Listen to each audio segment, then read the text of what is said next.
Okay, shintigercurl again, that dude in the straw hat, and here to provide you with a kind of review of TNA's Turning Point pay-per-view.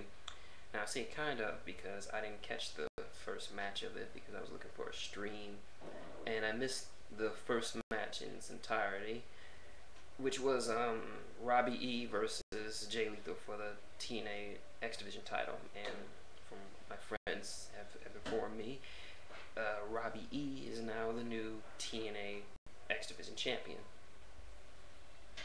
I didn't too much care for that. I mean, is it the policy of the X Division to get that everyone who comes in to the X Division gets an automatic title shot? I mean, Spanky got a title shot, aka Brian Kendrick got one as soon as he entered. And it just doesn't make sense. And plus, I don't even like Robbie E or the Shore. I hate the Jersey Shore, and I just hate him. And it's more like X-Pac heat. I don't like him because he's a heel. I just don't like him because he's on my TV. Well, anyway, I walked in on the beginning of the TNA Knockouts match between Mickie James and Tara, and I have to say it was pretty good. It was very competitive. Both of them put on a very good match, and the ending was surprisingly, it built the feud, you know. It gave me hope for the TNA Knockouts now. I knew Mickie James was going to bring some good stuff when she came into TNA, and I'm very well pleased with it. It was a very good match, and it was a very good brawl that spilled onto the outside and ended with a double count out or a double DQ. And I wanted them to fight. I mean, they should have just let them kick the crap out of each other. That was just the best part. Next up was the TNA Tag Team titles on the line between the champions, the Motor City Machine Guns, and Team 3D. Now, as everyone knows, this is Team 3D's last match. And I say last because in professional wrestling, is there ever such a thing as a last match? Anyway, it was a very good match, very interesting, very brutal, very. I mean, both sides played to their strengths, and it had tables. It had a nice blood spot with Bubba, and I think and Chris Sabin actually kicked out of the 3D. I haven't seen anyone kicked out of the 3D. If you know anyone who actually has, then by all means let me know and I'll correct myself and I'll say it on camera. But overall, in the end, the Motor City Machine Guns retained, and overall it was a good match. If they're truly their last match, then I salute you, Team 3D, for all the years that you have given us wrestling fans something to look for.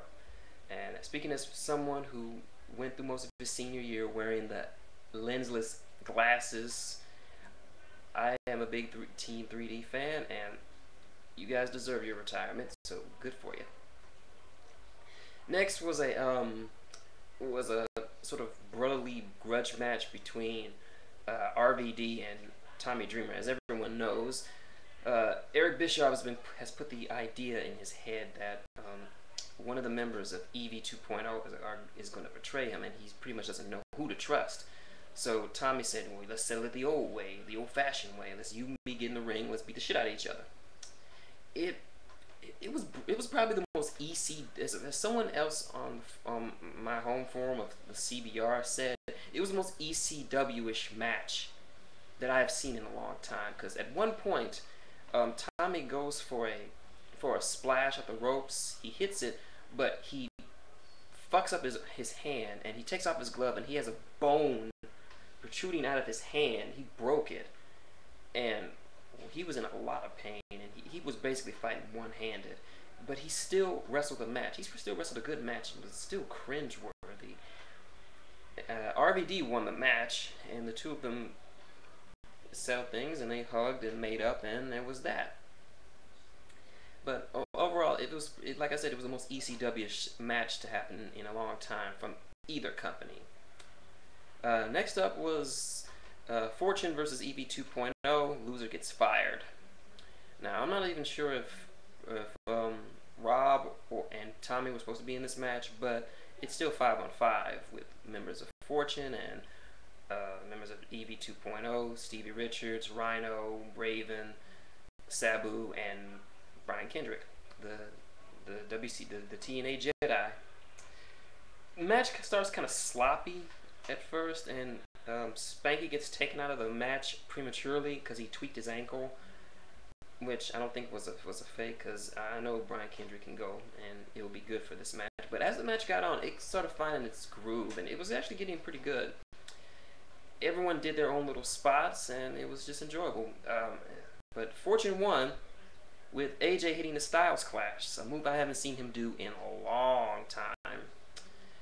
So Ric Flair comes out, and it's a Ric Flairish type promo, and he pretty much says that, Sabu, you're done, baby.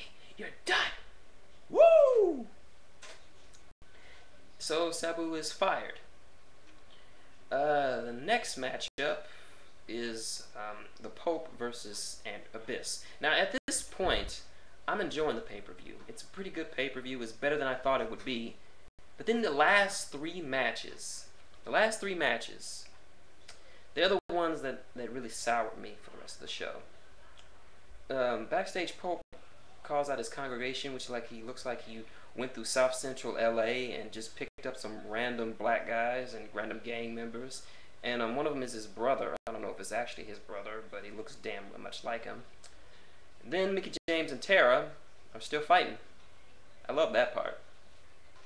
So the match begins, and Pope is literally carrying Abyss through this whole thing. Abyss just is lumbering around like a big punching bag and just taking all kind of shots from the Pope, and it just really didn't look that good for him. I mean, he's supposed to be part of the premier heel group, and he just looks like a sack of shit.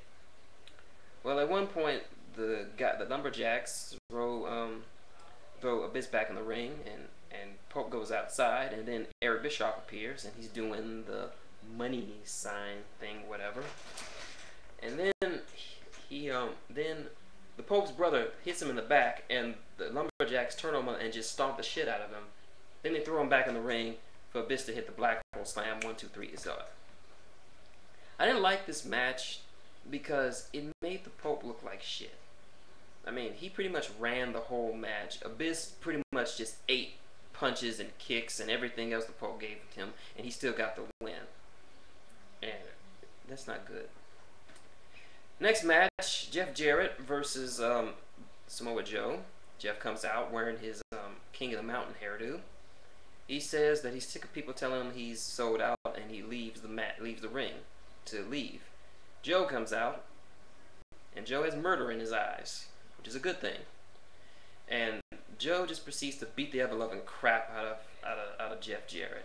At one point, giving him about 2.5 dozen chops to the chest, and you know Jarrett's chest is going to be raw for the next week. So at one point, the ref takes a bump, and then Gunner and Murphy, the TNA security, comes in, and they distract Joe while Jeff Jarrett gets a nightstick and knees him. Then he chokes him out with the nightstick. And then, as the ref's getting back to his feet, and Gunner or Murphy, I don't know which one, I don't really give a fuck, they help him back in the ring, and Jeff has Joe in the Kakina clutch, a rear naked choke for the MMA fans out there, and he loses. I didn't like this match either, because wasn't Joe supposed to be the most dangerous motherfucker in all of TNA, and yet they treat him like this? Why TNA? Why? I mean, how does Immortal look when the two of their most prominent members can't win a match clean and need outside interference? One of which was a monster named Abyss, who outweighed his opponent, and still yet he needed a gang of black people to help him win against the Pope. Main event time. Jeff Hardy, the most uninteresting champion in TNA history, versus Matt Morgan. This match got no build. It got no story. It's just, and it's not.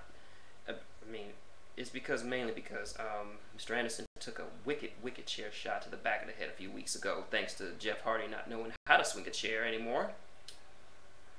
So basically, it's mostly Matt beating the shit out of Jeff, and Jeff wins with a twist of hate, as Taz calls it, and he's celebrating and he's cheering, and the rest of Immortal with Fortune come out, and there's confetti. I mean, there's so much confetti, it literally blocks out the camera, and you can't see shit, and it just, and Jeff Hardy's just hamming it up. I mean, I just don't buy Jeff Hardy as a champion, you know? He doesn't look...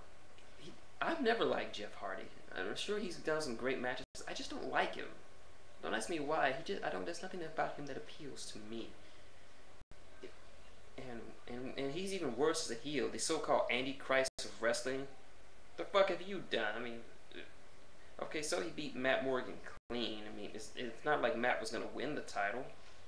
I mean, what was the point of his face turn? But if I have to say,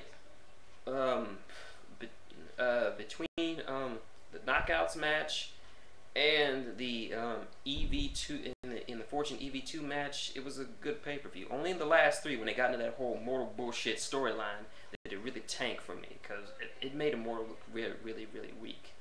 And I mean, when the Lackey group does a better match than your three top guys in the group, then there's something wrong with the group. I mean, and honestly, I don't know what they're gonna do now. I mean, there's nothing really to do with Jeff Hardy. He's, like I said, he's uninteresting. I don't know what their kind of heel gimmick they're going for, but it just doesn't work for him. It really doesn't. And I got nothing much to say about it. I mean, the whole Immortal storyline is just Hogan and Bischoff stroking their cocks and just saying, "Look at what we do. We're gonna spooge all over the fans. Fuck them." The real victims are Pope and Joe, because they are great in ring performers, and they carried both of their matches, and yet they had to lose embarrassingly. I mean, Pope getting betrayed by his own brother and the people he handpicked to come in and act to be his lumberjacks. They jumped him for money, and Joe gets choked out and beaten with his own submission. I'll just put it like this: any match tonight, any match at Turning Point that did have nothing to do with the main group of Immortal, aside from Fortune, because Fortune is awesome, was good. It was enjoyable. But anything dealing with the direct group of Fortune, the main top group of Fortune, of Immortal, then it really just sucks.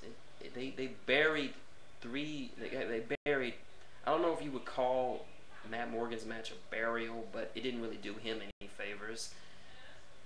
But it was a real burial for Joe and Pope.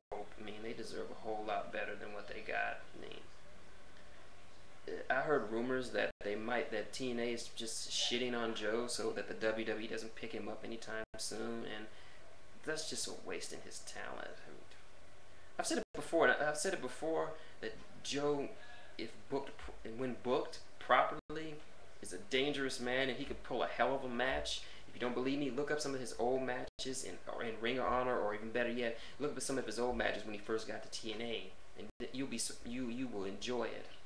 But now, it just made him look like a total bitch. And Joe and Pope should not look like total bitches, especially against people like Abyss and Jarrett of all people. Just goes to show you, I still hate this fucking Immortal storyline, and I hope that sometime along the line is gonna just beat the shit out of these guys. But overall, I'll have to say, Turning Point, pretty good. And that's my verdict. See you later.